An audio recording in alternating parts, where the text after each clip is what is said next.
রথযাত্রা তারই প্রাক্কালে চূড়ান্ত প্রস্তুতির মাধ্যমে সেজে উঠছে বঙ্কিম পল্লী উন্নয়ন কমিটির রথযাত্রা।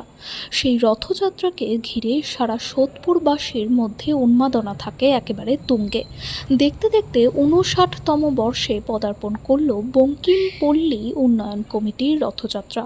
ঠিক দুপুর ৩:৩০ নাগাদ রথের দড়িতে টান পড়বে।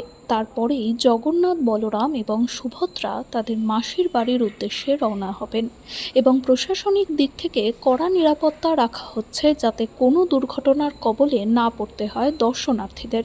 এবং তার পাশাপাশি চূড়ান্ত প্রস্তুতির মধ্যে সেজে উঠছে বঙ্কিম পল্লী উন্নয়ন কমিটির মেলা প্রাঙ্গণ।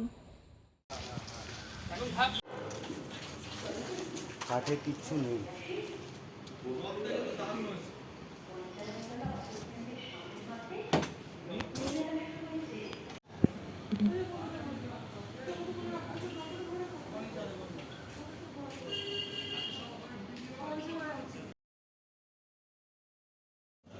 এখানে তো প্রতিবার আমরা এটাই দেখি আপাতত।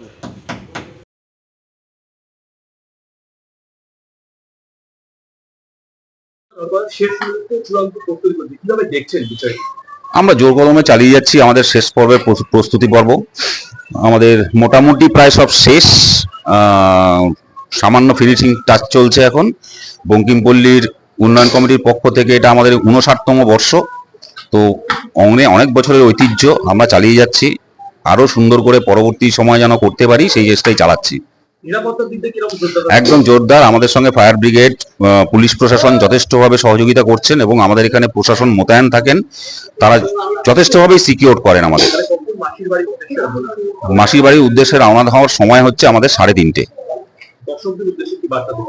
সবাই আসুন, এই রথযাত্রা বা রথ উৎসবে আমাদের সঙ্গে সামিল হন।